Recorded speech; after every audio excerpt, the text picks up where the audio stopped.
Hey everyone, welcome back to another episode here on the Real Talk with Ben podcast. As many of you know, my name is Ben. Obviously, it's in the title of the podcast. But I'm here with a, let's say, fellow Cedarville Yellow Jacket. Obviously, I've graduated, so I don't feel like I'm part of it anymore. But also a basketball player, and I could say that he has some talent also in the musical area. So I'm here with Tytist Dean. He is a Cedarville men's basketball player, as well as I guess you call yourself a hip hop artist. Is that correct? Is that what you call yourself? Yeah. Okay. So Tytist is here with us. And so Tytist, thank you for joining on. Thank you for coming on. I want to open up by just saying, can you share us just your testimony? Where did, I know you're from Minnesota. So, how'd you end up right now where you're at? For sure. So I grew up in the church, was raised in a Christian-based home and family. My parents have done ministry, whether through music or pastoral experiences all my life. So always had just the Christian foundation, I guess you could say. So grew up in the church, went to public school all my life.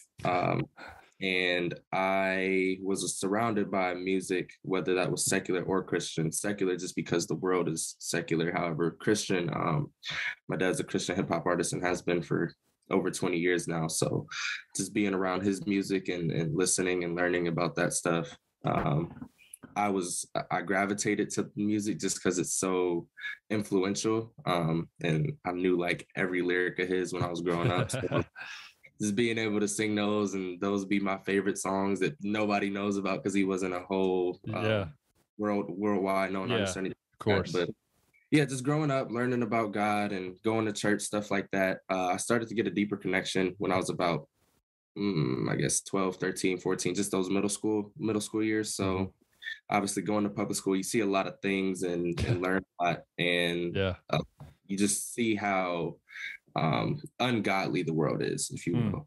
So and seeing that and experiencing that in a public school and then going to church on Sundays, it's like two different worlds. Yeah.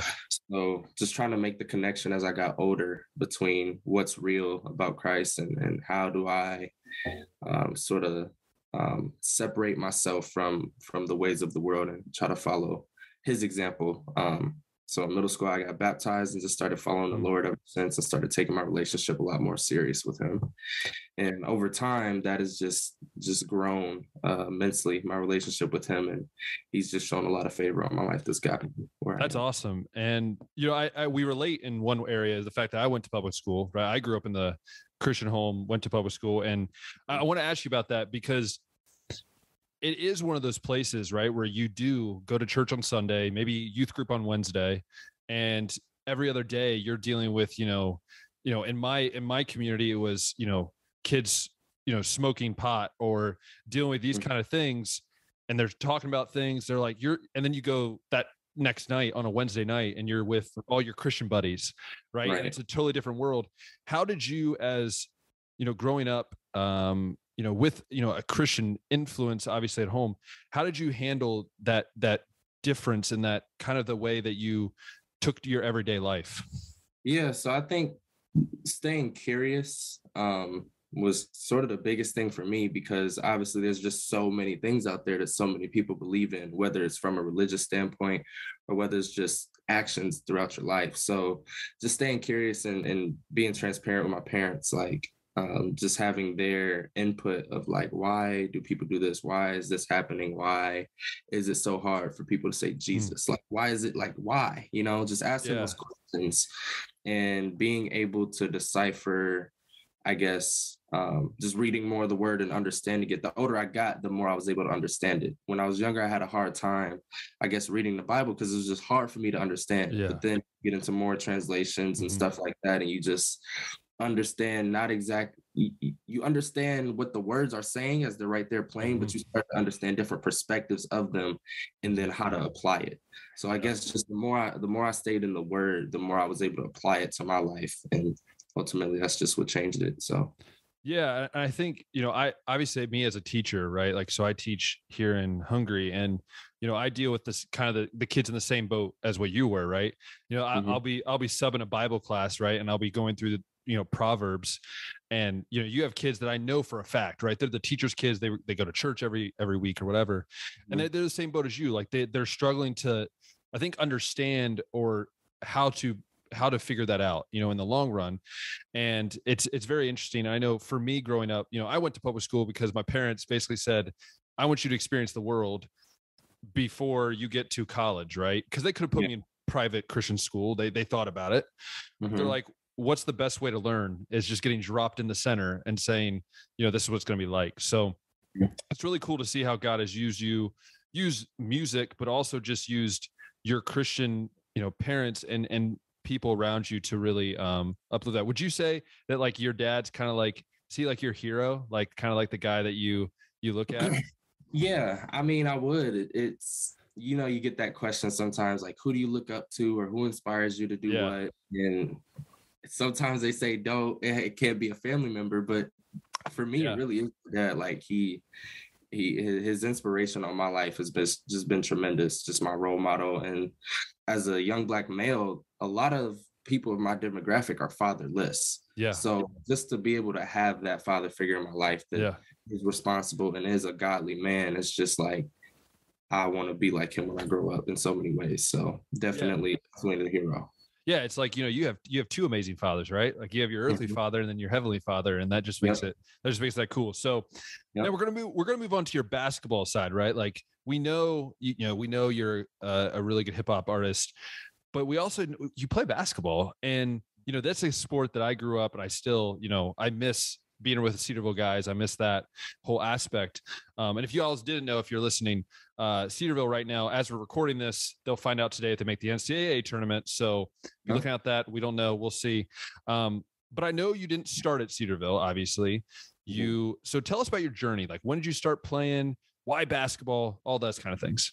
Yeah. So the one word I use all the time when I'm describing my story, if you will, is just unorthodox. There's no way anyone would forecast that I'd be where I am today. Like in high school, I wasn't necessarily the best player, like the number one option on the team or anything like that. Didn't get any scholarships coming out of high school to go to college. No offers, just a little bit of interest, but nothing too serious after the initial conversation. So my dream of playing college basketball was very slim to none when during my senior year. So I finished my basketball career with the last game in a playoff game that we ended up losing. And I didn't know what was next. I was like, wow, like my season's over. Like basketball's done. I don't have anywhere to go.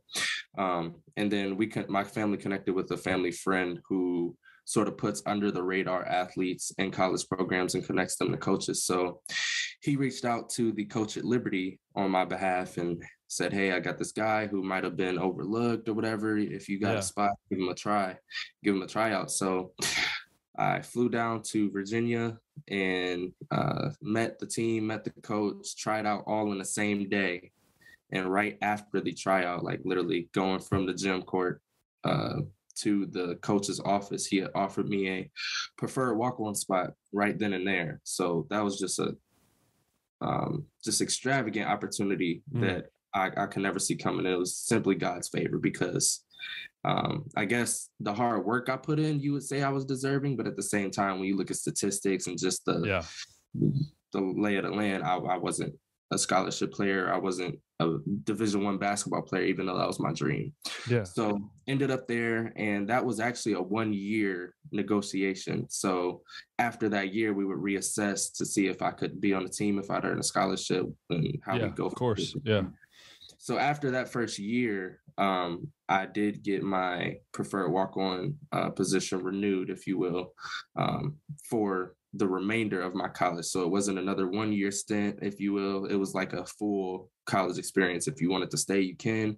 And if you earn a scholarship, we'll give it to you. So fast forward 2-3 years later, I was at Liberty for 3 years. Didn't play much as a walk-on, learned a lot though, had a lot of success with our team. We had a really good team that went to the NCAA tournament Martinez 3 years in a row. So that was really fun, really cool opportunity. Just understood what a brotherhood and a family was. So that was just awesome. I love my time there. And then just being the basketball player and having the passion that I did, I wanted to play. And I knew my opportunity at Liberty was very limited if I chose to stay and do my grad studies there. So I graduated in the summer of 2021, which was a year earlier than expected, and sort of just reassess what I wanted to do. I knew I wanted to play, so I went into the transfer portal on good terms. I didn't like leave and like not let anybody know. Like, we love the transfer portal, right? Like we love that. We love that word. Yeah. So left on good terms and sort of just opened up the recruiting process. And a lot of people kept putting Cedarville in my ear, and I'm like, okay, I'll take my Division II, whatever. But I didn't know about it. I never heard of them. And I had like 3 people, 2 teammates and a coach put Cedarville in my ear. I was like, why does the school keep coming up? Like, that's interesting. Let me check it out. Of course. Checked it out. And then Coach Estep reached out to me. And ever since then, the rest is history. But he offered me a full ride there. And I've been here for a year and just enjoyed it. Runner up a conference championship. Yeah. I mean, it's awesome to see that. And so I love that story of the kind of like it kind of reminds you of a movie, right? Like, you know, you watch a sports movie and it's like that kid that, you know, that worked his butt off, but, you know, had to find a way to earn every spot. And it's really cool. Now, where did your love for basketball come from? You know, at what age, you know, was it your dad? Was it, you know, a friend, a coach? What was it that kind of said, you know, basketball for me is the sport? So that's actually interesting you asked, because there was never, I guess, a turning point when it came to basketball for me. I just grew up a sports fanatic. I was interested in just about all sports when I was young, just following professionals in college, more so professionals in college, but just following sports and knowing the scores and having my favorite teams when I was young. That was just exciting. And then I started playing when I was in 4th grade on an organized team. I was not very good at all. Like I was there only for like my energy and just athleticism. Like it was just fun to be out there. But ultimately, I just worked on my game year after year after year. So from 4th grade on, I was playing basketball, and football actually was like, these were neck and neck. I was going to ask, like, is there another sport that was like almost pushing that basketball to the brink there? They were neck and neck. I could not decide because I love both sports, and I was actually pretty good at football. My dad played Division I at University of Louisville as a running back. Yeah. So him teaching me what he learned, that was so it was really neck and neck with basketball and football as to what I wanted to do and take serious. I chose basketball. Warmer weather, you can play indoors, climate control. Dude, I'm telling you. I broke my finger my sophomore year, and it wasn't even like a break that you find out on the x-ray. Like my finger was on the other side of my pinky. Oh yeah. So like I knew it was just bad. I was like, this is not as likely to happen in basketball. So let me just make the wise decision and take that serious. But no, I just decided, I think 10th grade is when I dropped football and just said basketball year round, and this is what I want to do. So it's funny. I speak of football. I played football, right? And I was like, you know, the tall, skinny kid in 8th grade. And I still remember the moment I decided not to play football anymore. You know, I came off the edge. I was a defensive end. I don't know why they stuck a 6'4", 165-pound kid on defensive end. Still don't understand that at all. Crackback block by the wide receiver. And I remember laying there, like couldn't breathe. Like I just went, coach came out, my coach, I'm done. I walked off that day, and I had my dad's a football coach, like an old school. So he was like, in his heart was a little hurting, but I'm like, Dad, look at me. I'm built like a twig. That doesn't belong on the football field. But so, you know, I love sports, right? Because it teaches you so much. You know, what has basketball taught you? Not just, you know, in college, but like throughout your time, like what is that one kind of lesson that you always get from basketball that I think many people do, but what is that one thought for you? As non-cliche as I can make it sound, you can really do anything that you put your mind to. I know so many people say it, and so you just hear it, and typically it comes from successful people, and you're like, okay, well, they had this and they had that. But really, like when I started playing basketball, like I can't describe. I don't even remember, but my parents just told me a couple years ago, like you were so bad. Like we let you play because obviously a kid played. We didn't know what we were doing. But anyways, no, I just put in hard. I worked hard. And I sacrificed and just put in so much time and set a goal that I really wanted to reach which was to play Division I basketball. And my trust and faith in God, I think, is what led me there. I think that you can put in so many hours, you can put so much into those hours, you can sacrifice so much, but really it's been my faith and just my overarching belief. And then I got to credit the people around me that did believe, especially my family, just pushing me and not allowing me to make excuses for myself. So just to be able to be where I am today. Now I'm playing Division II. That's nothing. Like I'm not complaining. College basketball is of course, privilege, no matter what level you're playing at. But just in general, just to be able to be playing at this level is a total blessing. And just having that belief and confidence that you can really do something if you work at it and you don't accept excuses and you don't lie down to the nose and stuff like that. So just working hard has taught me that you can really do something if that's what you want to do. So yeah, I think that's in general, you know, like I think about that. That's like the one regret I have, right? Like basketball for me, you know, I waited until high school to start grinding, or like mid high school. Right. And I heard my dad, right. He kept putting in my ear, but I never listened to him. I think that's something that I think we all could take away. Now, what is something, you know, before we move on from basketball, what is something that, if there's a kid out there today, a teenager, you know, middle schooler, early high school, if you could tell them about your journey in basketball, your journey in sports, what's something you could tell them that might, maybe that kid that's under the radar, that kid that just can't get a break, right? Like I've been there, you're working your butt off, but no one sees you. What would you tell that kid out there? I would say that ultimately you have your plan. I had my plan. I know I was going to do this. I was going to do this. But at the end of the day, God's plan overrules. So whatever his calling is on your life, that's what he's going to put you in. So whether that's basketball, football, whether that's music, whether that's ministry and pastoral studies and stuff like that, God's going to put you where he wants you. Ultimately, our time on this earth is to glorify him and to tell others about the good news. So whether you get the opportunity to do that through sports, or whether you get the opportunity to do that through music, or however it may be, podcasts, whatever you do, entertainment, you need to understand that although you have your plans, God has plans for you. Absolutely. And I mean, sometimes it might be heartbreaking and it's hard to accept. It's a hard pill to swallow. But at the same time, when you trust in him, it's not just trusting that he has a plan, it's trusting that his plan is best. Yeah. So I would say, even with my journey, not knowing, I guess, what I was going to do after high school, and even if I was going to get a scholarship when I entered the transfer portal, I can't control those things. I can just trust in God and know that whatever he does and whatever he orchestrates is going to be the best plan. So I would just say, just put your trust in God, and just have that belief. I don't think anybody can say it better. So that's right on there. And speaking of Cedarville, I know Cedarville's probably been a different, I have friends that went to Liberty. Lynchburg and Cedarville is a little bit of a different spell of how things can go around, right? A little boring sometimes in Cedarville, but yeah, so we'll go from basketball, right, to, your music career, right? Like, so fun story, I had saw your name pop up on that Cedarville was adding you. And of course, me being a former student assistant, I follow Cedarville basketball like probably an addiction at times. I keep track of stats and everything like that. And I saw this guy, I'm like, from Liberty. And first off, we have a mutual friend, sort of, in Elijah Cuffey.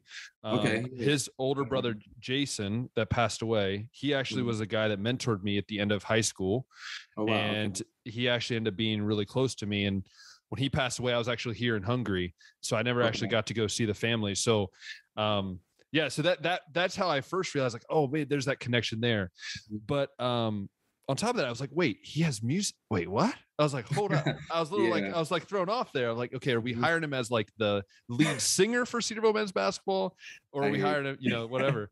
But it was so interesting because then I heard you perform at Chapel. It was at Chapel before Moonlight, I think it was. And I heard you perform, and I'm like, wow, yeah, I like this. So Fun fact about me is I grew up on like the Toby Mac, Lecrae. You know, that's what I grew up on. And, you know, a kid that lives in the country, it's a little weird to be listening to like, Christian rap all the time, but that was me. So where did your music career start? I know you mentioned your dad, obviously, but kind of explain how that kind of turned into what it is now and how that kind of is how amazing it is. Yeah. So yeah, like I said, I've been around music my whole life. Whether that's making music, as far as just creatively thinking like, oh, I think this sounds good, or oh, I think this sounds good when my dad is producing. My older brother also Your whole family's just like yeah. The whole family's involved somehow, some way. So my older brother was actually rapping, and I would say he was actually my biggest influence, because I mean, when you have siblings, you look up. Of course. You hate to admit it sometimes, but you really do look up your siblings. So he was doing it. So I would love his concerts and love his songs or so. But anyways, when I was about 13 years old, I started doing the studio engineering, as far as just like the pre-production and recording the songs and stuff like that. So I was always around the music, and I guess writing on my own a little bit, but not actually nothing too serious to put out. But started doing the pre-production and studio engineering. And then ultimately when I was 17 years old, so I think the summer after my junior year of high school, I started taking it more serious as far as being the artist. When I was younger, I never wanted to be front stage. I didn't want, I think I was a little bit shy when it came to performing. So I was like, no, I don't want to be a rapper. I don't want that title anymore. But no, when I, upon probably the closeout years of high school, I started writing more serious and actually recording myself, since I could kind of do both. I wouldn't really need anybody else to record me or anything like that. So it was easy for me to get in the studio, write a song, cut the song, and present it to my dad to put out. And ever since then, I just been producing records and stuff like that. So now I have 2 solo albums, multiple singles, and then me and my sister with the Sis N Lil Bro group have other projects. So wow, that's like it's cool. I actually, it's so cool to see because, obviously at Cedarville, I meet a few people I go to school with. When I was at Cedarville for 4 years, they produce one song, or, they have a song that they don't want to release because it's, a little personal. Right. But to hear your story, and like, obviously I talked with a lot of the guys, like Q and Connor, like a lot of these guys that I've known on the team for a while. And just, I was like, what's Tytist like? Like, what is this guy like? And they're like, oh, he's just an amazing guy. So that was the first thing I heard about you. And then I started listening to your music, and I was like, man, I like this. It brings back to the days when I was growing up, right? Like through that. What would you say? Obviously I'm not like a artist. I don't write music at all, so I have no idea what goes all into it. But for those that don't know, what for you goes into writing a song, or you say, hey, I want to write an album? How do you decide all of that? And is it something that comes over time, or is it something that you just sit down and you're like, okay, I want to take this day to just, let's figure out something? I think I'll say, I think it's different for every artist. I think they all have different processes of how they do it. So specifically for me, I haven't yet, I would say, written an album as an album. I haven't written a collection of 10 to 15 songs specifically for one cause or one purpose. I just I take it song by song.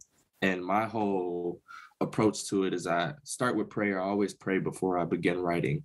I'll listen to the instrumentals of the songs, and I'll just immediately go into prayer like, God, bless me to write this music, allow it to glorify you, and please give me the words to portray a message that you want your people to hear, and allow it to be good, allow them to gravitate to it. So I always start with prayer, and then sort of melodize what sound I want on a song or whatever I think sounds good.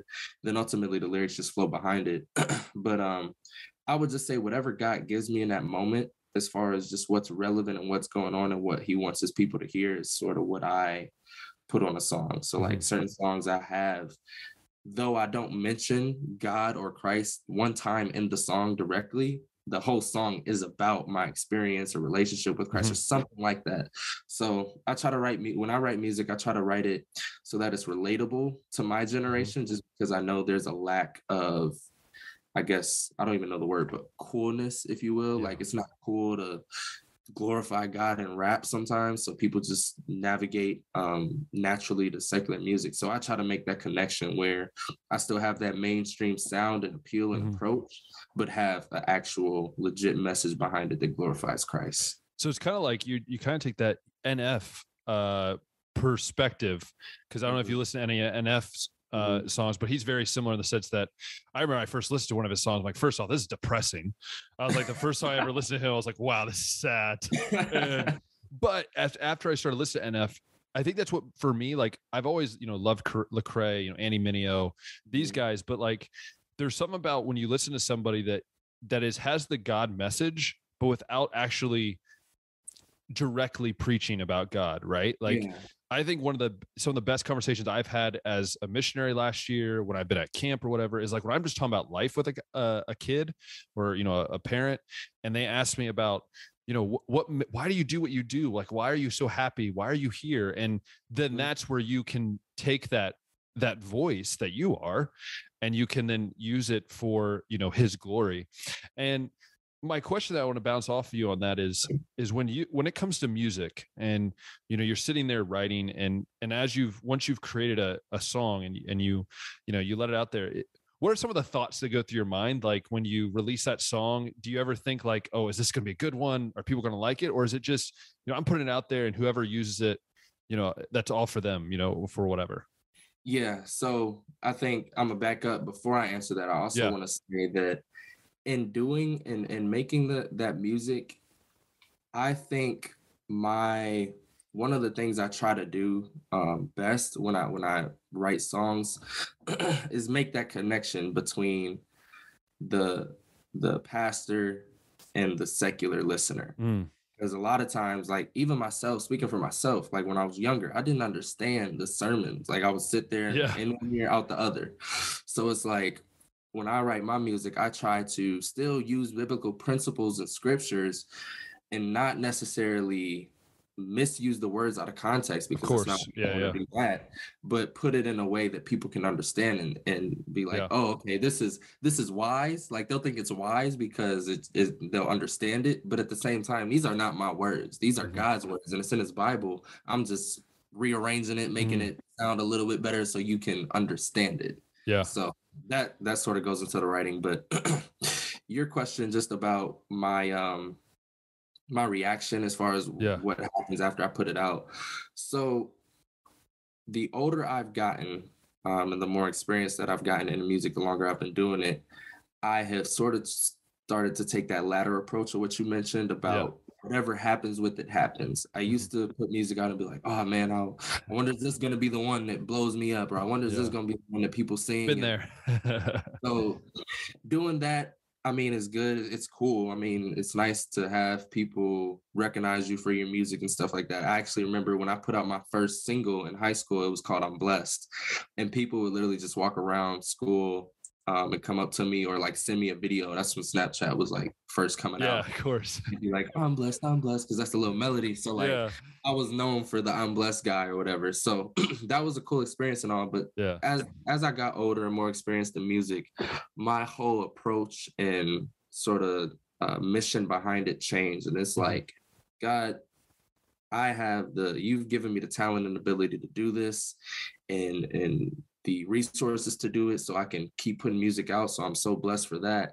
And I'm not going to expect anything from it. I'm just going to do it because I feel like this is a gift that you've given me to use for you. So when I put songs out, I don't need 100 people to reply back to me like, oh, this is fire. Oh, I like this. No, like, it touches one person. If it changes one person's life, if it changes someone from committing suicide or takes them out of depression, or just say, hey, this resonates with me, or I'll turn on your music instead of listening to the secular song I was going to play, then ultimately that is really one of my biggest goals, is just to change the narrative of what's going on in someone's life for the better. So that's awesome. And I applaud you for that, because I think I'm in the same boat with doing this podcast and my sports podcast I do, and then videos and stuff, is like, at times it still hits me. Like I wish, I could reach more people, or I wish more people watch. But at the same time, like you, where it's like, if one person has a better day, or one kid is like excited about going to school because of what I said, or whatever, then that's where we need to be as creative, someone that's out there in the creative world that could do that. Now, before we move on to you and your sister, what is one memory, would you say, as someone that's, solo wise, that is a memory of making music, whether it could be a concert, could be a conversation? What's that one memory that will stick with you no matter how big you get or how far you go in music, that will be like, wow, that's a memory I always have? That's a great question. I'll give you two. I'll give you one is the or this is good. I'll give you 2 in 1. Okay. So the 2 in 1, this is a concert. This is the biggest concert I had. So I'll obviously always remember it. Yeah.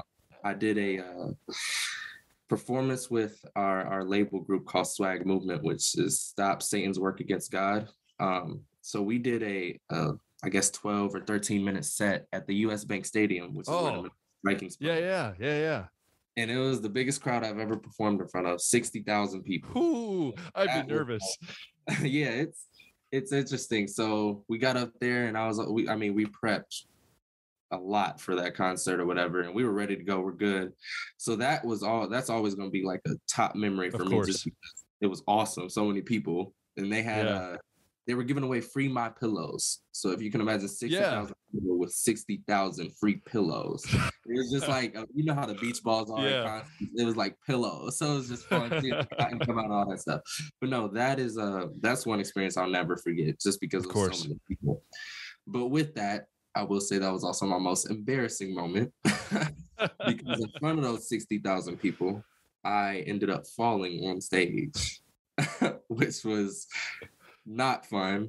We got this little, I guess we'll have a towel on stage to wipe our faces to maintain the sweat. And I was using it as like a rally flag, like, hey, let's go. I threw it up in the air and it landed on the stage or whatever. And while I was cool, we were still going about the set. And then ultimately I was jumping around and I jumped back and I slipped on the towel and fell. And I didn't know. I was like, who put this towel? It was you.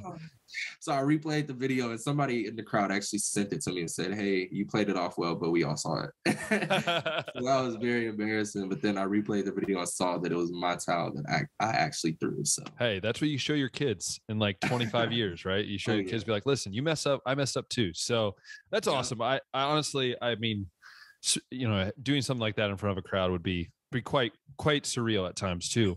Now, obviously you make music with your sister. I found out this not too long ago. I didn't realize it. And so what's that like? Like, what is that? I mean, I'm sure there's that sibling, obviously, connection, but maybe a little rivalry there too. What's that like, making music with your sister? It's a blessing. Like I mentioned earlier, my oldest brother, his name's KJ. He did Christian rap for, I think, 12, 13 years growing up. So he was doing the music when I was doing the engineering. So we never really collaborated on a song. It was me and him. But I was always, I guess, now that I'm older, I love to collaborate him on a song. So hopefully he's not doing music anymore, but hopefully one day we'll just convince him, man. Just hold him down. Just be like, listen, we're just one song, bro. One song. Bro. That's all you got to ask him. Who knows? It might be the best one. So yeah, who knows? But no, yeah, Selena, my sister Selena Lena, it's just been a pleasure. She's 23 years old. I'm 21. So we're right neck and neck in age.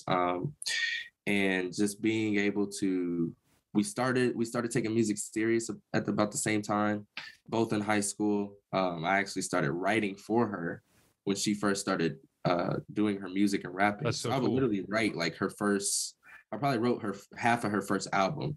So I take a little bit of credit for. You're like, listen, just so you know, I'm one up on you. All right. I have wrote some of your music already. There we go. But no, it's a blessing, to say the least. She's grown so much in so little time, just as an artist and just perfecting her craft. So just to be able to minister with her and have my sister up there sort of as a comfort, because sometimes it gets nerve-wracking to perform in front of crowds where even if it's your peers, like they see you in one light when you're just being social and hanging out with them, but a lot of times they don't see you as the artist that's ministering to a lot of people. So being able to share the stage with her is awesome, and then be in the studio and just collaborate and use both of our gifts. That's so cool. It's a little bit tandem. Now is she still in Minnesota, or is she, I know since you're in Ohio, do you how do you connect that? How do you find time to do that recording and stuff? So she's in school in downtown Minneapolis, Minnesota, at another private Christian university. And typically when I was in Minnesota, I guess we started Sis N Lil Bro in 2020. So we started during COVID. Okay. When I was home for COVID. So it was a lot easier just to go to the studio together, shoot music videos together, whatever. But now that we're separate, I do a lot of my writing when I'm at school. And then when I go home to Minnesota, I do a lot of recording. And we'll probably write on our own terms. Like we'll just send each other, hey, I wrote this song, finish, like write a verse for it or whatever. And then other times when we're actually together for the summers or whenever time permits, we'll get together in the studio and collaborate on stuff. That's awesome. Obviously share the shows when that time comes. That's awesome. So now did you guys, I think I just saw you guys just release a new song? Yeah, so we released a single called Be Honest on January 1st of this year featuring 1K Few. So what's that song about? What's that song about? Yeah, so we actually got a campaign going right now on social media called the Be Honest campaign. Let's be honest. And we go live once a week and just discuss random topics about what is something that you typically wouldn't be honest about that you were honest about today, or vice versa. What's something that you wouldn't be honest about that you were today about. So awesome. A whole lot of things, like there's so many things we take for granted. Just the opportunity to get an education. Like sometimes this just goes over my head. Sometimes there's so many people who are overseas and in less fortunate circumstances who have to pay loads of money to just get a basic standard education that we call high school or secondary school. So it's like, let me be honest about this and just say, hey, I'm blessed to have this opportunity. I'm fortunate. I'm so just being transparent about what's going on. So that's the whole purpose of that song, is just not faking anything, just because social media portrays one thing and the entertainment business will make one thing seem better than another. Like, let's just be honest. We're all people here. We all have our struggles, yet we're all in this together. We're all in this together. So being real. And I think I'll be honest, to be honest, Tytist, as a teacher, I think more of my students need to hear that. I think that's something that I've noticed in teaching high school, right? I work with seniors is what I do every day. I'm a guidance counselor, and I meet with students that are from all areas of, different countries. They come from different countries, and you hear these things, right? Like they come to a private Christian school, so they're very blessed. And so they're very clueless on some of the things. They don't realize that, they are very blessed. So that's really cool. And guys, just so you know, as you're listening, I'll link all of his stuff below. You'll see the new songs, all that stuff. But speaking of your sister, I said the memories for you yourself. What is your favorite memory with your sister, whether that's in the studio, whether it's like at a concert, or that's just making a music video? What's like your go-to memory with your sister with music? I haven't thought about that, but if I had to give one, I'll probably say the Moonlight Madness. That's great, because I was going to ask you that next. So you can kind of expand on that Moonlight Madness. That was packed with energy. Going into that, I was so nervous. Like I get pretty nervous for concerts and shows and stuff like that. But Moonlight, I guess that whole day I was nervous just because Christian hip hop at Cedarville, I just did not see them. No, they don't very often. I'll just be honest. So I was like, oh, this is going to be interesting. But Have Her There, like I said, is my comforter to kind of level the playing field out. So we had the little Moonlight Madness event with the scrimmages, the dunk contest, whatever. And then after that event was over, we segued into like a mini concert. So I think I did 1 or 2 songs, and then I called her up to the stage, and nobody really knew who she was because she doesn't go to Cedarville. Exactly. She perform in chapels. They're like, what's going on? So I bring this girl out here, and they're like, oh my God, they're sister, bro. Like, this is so cool. And then seeing a female rapper, you don't see that Oh often. no. So just sharing that experience and just the energy, it was like a mosh pit, and it was so hot in that circle. I'll never forget. But just sharing that whole experience was so fun with her. And that's awesome, because I'll tell you, when I watched that video of you in that mosh pit, your eyes look like, you're like, this is a bunch of kids. And like the funny thing was of it, right? Because I went to Cedarville. Like I went, from 2015 to 2019, and Cedarville has always been this weird place where like we're always behind the cue ball, right? Like we started doing, the whip and the nay. Like you have 40 white kids in Lawler parking lot while everyone's moving in, dropping the whip and nay. Like that's Cedarville for you, right? Like we listen to hip hop, but it's like on our own time. It's not really like, mostly you hear country or like weird pop or like Christian music everywhere, which is great. Like I'm nothing against that. Yep. But to see a student, by the way, that's what it made it even cooler. A student at Cedarville, that's what makes these kids. Cause I asked my brother, like my brother's a senior at Cedarville this year. Okay. And I asked him, like, what do you think of Tytist? Like, I know you were there. Like, what did you think of like and he goes, Ben, honestly, to have a student, it made a lot of these students realize that hip hop is not just it's not just a thing for secular side of things, or it's not just a super Christian thing, right? It's not the so like Toby Mac style, and it's not the LL Cool J or whatever. Like there's a place that's in the middle. And then my brother said this. He said it was good for a lot of these students to see someone willing to get down off like a recording artist or like a star pedestal and just be a part of the crew. So I want to let you know, like, that meant a lot to them. And I think that for that would be really cool. I think it was really cool to see that. What do you think? What did your sister think about that whole Moonlight Madness and that concert? That's what I want to know. I want to hear what the sister had to think about that. Yeah. So Selena, it amazed her as well. I don't think she was expecting that either. I mean, let's be honest. Look around Cedarville. I mean, you look at the kids. Yeah. It's like, and she's had, like, her university is Cedarville like, but different. I guess, like I said, it's a private Christian university. It's a lot smaller. I think they maybe have 1,000 students max, and it's downtown Minneapolis in the urban area, where Cedarville is in the middle of cornfield. So they're the exact same school, but they're totally different in a sense. Yeah. So she's had concerts at her university, her senior release, where she's performed in front of like the 50 students on campus who love hip hop. And that was fine. Their energy was cool. But then to come, that was her first time seeing my campus and anything like that. So just being able to come in the Moonlight and just have that energy. And Selena's a lover. Like, she's affectionate. She just loves her family. So anytime she gets to do ministry with me, she's just so happy and stuff like that. So it's a blessing to be able to do it with her. But she was super excited. Yeah, and it was really cool. I mean, we've had a few rappers come on campus when I was there. Flame, I don't know if you know Flame or you've heard his music. So I actually was one of his concerts. I got to be the guy that was like part of his green room. I worked for the event staff, so I was like in charge of his green room. I had an earpiece in, and I was like, I feel kind of cool right now. Like, there you go. I honestly listened to like none of his music beforehand, so he's asking me like, what do you think of my music? And I'm like, like, I like that song you sung in chapel today.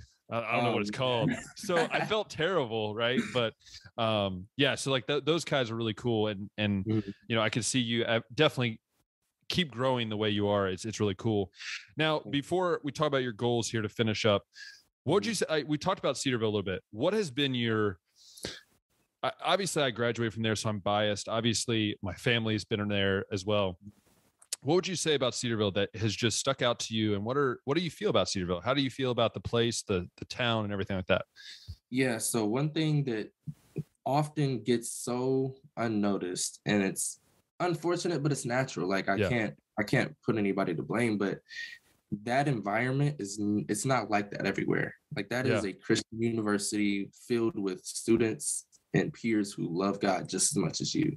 So oftentimes, even students like myself, we'll take it for granted just to be surrounded by people who actually care for you more than what you can offer them. I once heard this wise advice of be more connected with people who are transformational rather than transactional. Amen. So in this world, there's so many people who want something from you, or like there's a trade-off. If you give them something, they'll give you something back. But at Cedarville, it's not really like that. These people are invested in your Yeah. soul and spirit, and making sure that you're right with God more than you're right with them. Yeah. So just being surrounded by that, I guess you could say, atmosphere is something that I'll even admit myself I take for granted, but it's something that I think students need to definitely remember, because you won't get that everywhere you go, and take those lessons that you learn and just those experiences that you have at Cedarville and definitely apply those to your life when you go into your workplace or go into the world. Yeah, I love that. And again, I miss Cedarville, right? Like I graduated, let's see, at 2019, so 2 years ago now, Mhm. 3 years ago almost now. So it's surreal, right? Like I'll tell you, when you leave that place, and I'll be honest with you, at 10 o'clock still, not kidding you, at school, I'll be teaching, and at 10 o'clock, my mind is still like, nope, chapel, I'm not there anymore.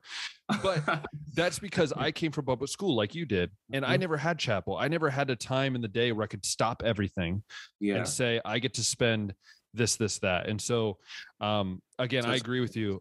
Yeah, I agree with you that transformational, like even Dr. White, for example, is probably the most personable president of a university you will ever meet. That man can he'll go to any event.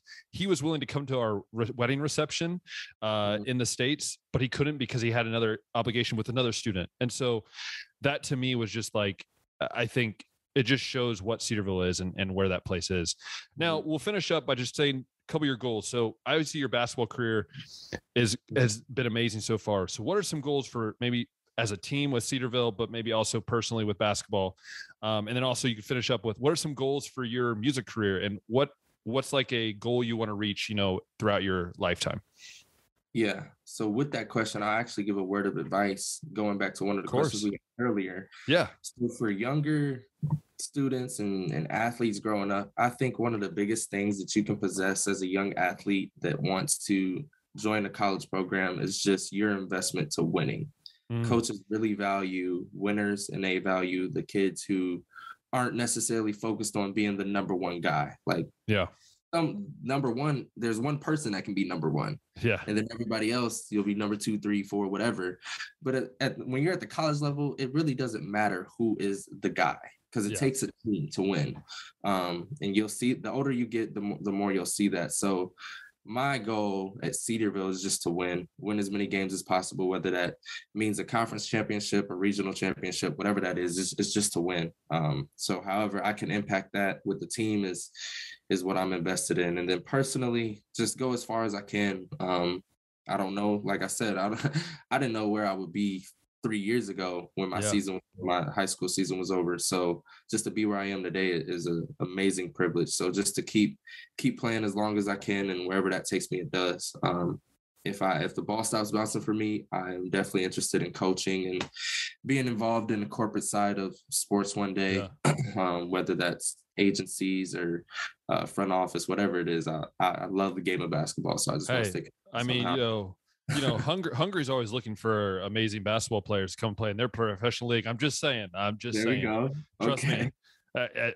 It's not always the greatest basketball over here in Europe, but it's an interesting game of basketball. So, that's cool. And what would you say as, I like what you said about a winning mentality.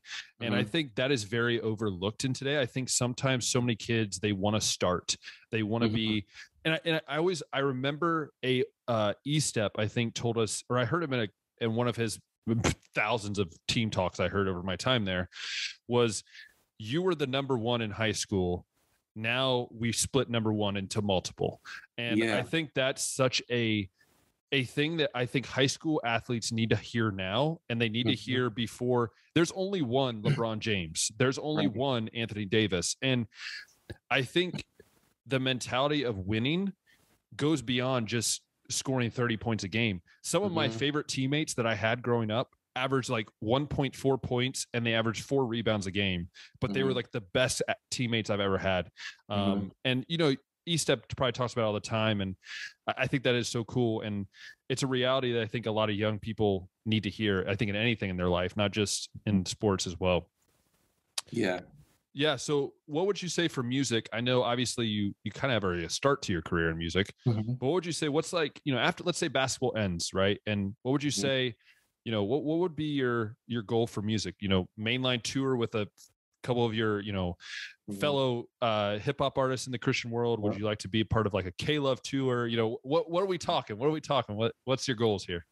Tours are awesome. Actually, one of my favorite parts of music ministry is the concerts, just the live shows, to be able to have that energy and actually sort of perform all those songs that you spent time on your own alone writing and concepting out, and all that time I spent in prayer. Like, God, what do you want the Mhm. people to do? When I actually get to present that through a live show, that's such a cool experience. So tours are fun. I love that.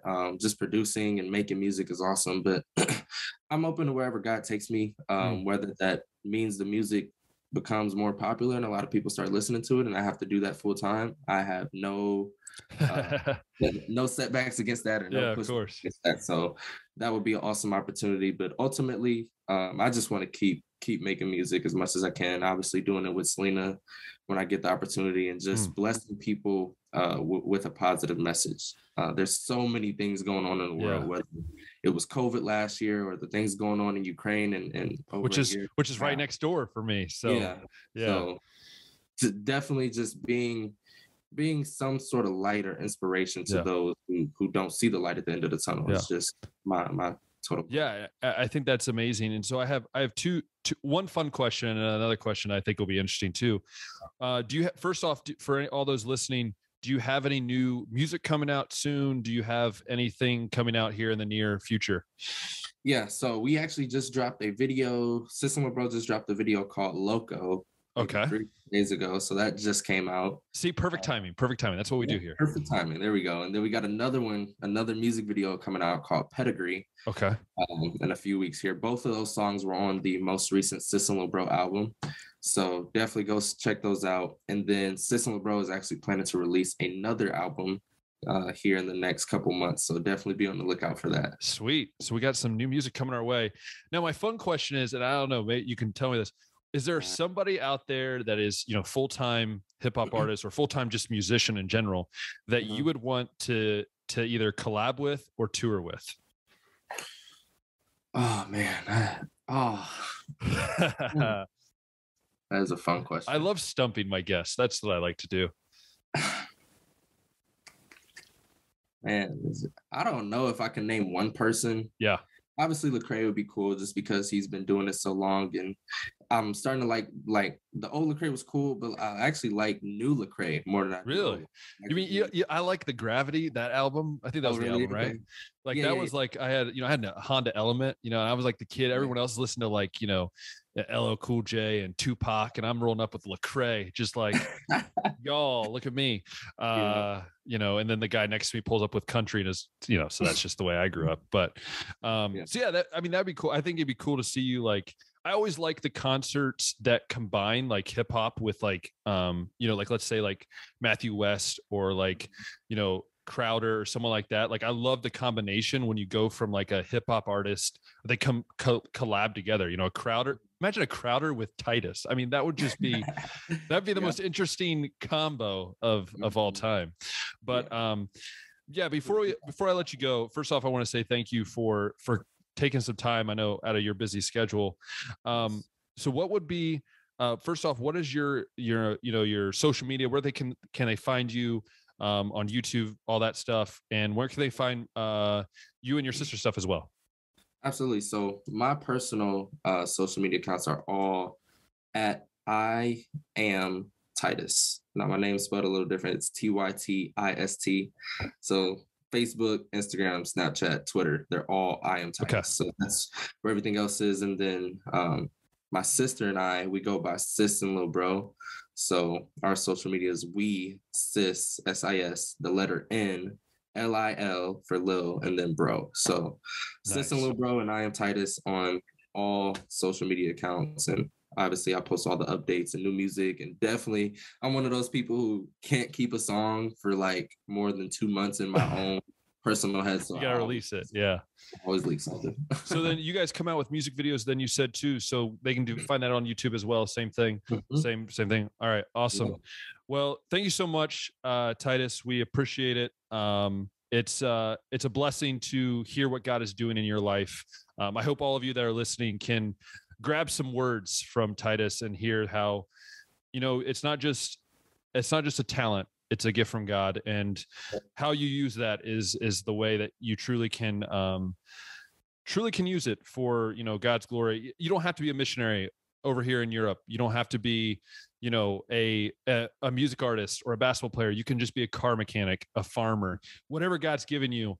You have this opportunity to use it. And I think it's a great message from Tytist. And if you've loved today's video, you love today's podcast, if you're listening on Spotify, all that fun stuff, we all go there. Just favorite it. If you like it on YouTube, hit that thumbs up, hit that subscribe button. You know how it's all done. So thank you guys so much for listening, and we'll talk next time. See ya.